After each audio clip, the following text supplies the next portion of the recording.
We know that PCGE is profitable, but can you tell us about the difference in the monetization between social gaming and social networks? Yes, the basic social network is what David Silver describes as a look-at-me social network. So this is where you're posting what you did last night, a photograph of you in interesting positions. One of my sons has a beard glass on his head. This is a look-at-me social network.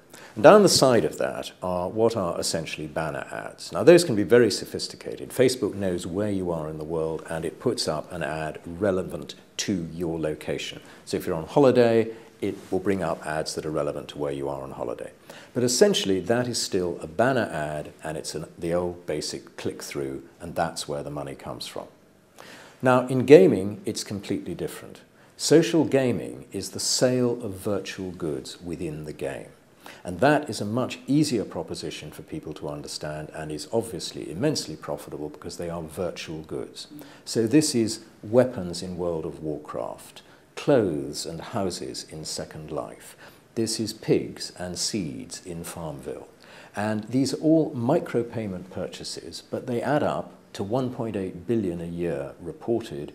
And if we include Asia, that's probably closer to 5 or 6 billion.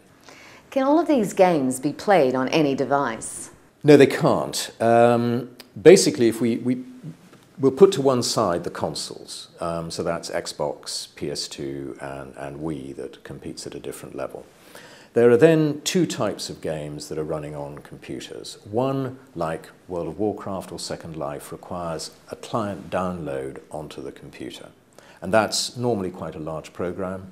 They will have good graphics, not as good as the consoles, but very good, and they will be running essentially in 3D. Then the next level are browser-based games, where all you need is a browser interface and you can play the game within the browser. Now these are still games that are interactive. The browser-based games, it's still multiplayer and it's still linking to a competition against other people in other parts of the world. So do you see a move towards more browser-based games? The browsers will run on the tablets and the smartphones. And already in South Korea, you have people watching movies on smartphones. That's been around for years because the network is so fast.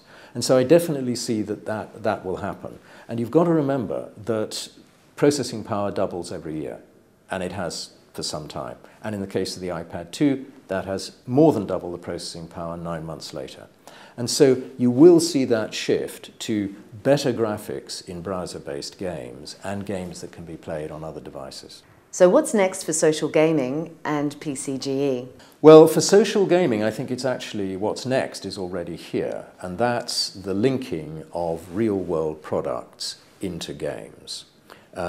We've already done that with the promotion of a ginger beer in Taiwan. We're working with our new game Cook to have real-world products within the game so that people are using real ingredients, and that provides advertising for the brands. I think you may see specific games related to specific brands or products so that it will become much more like a vertical market.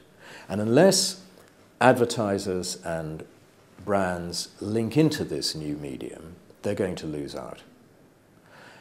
And that I think, is the major trend that you'll see in the next couple of years.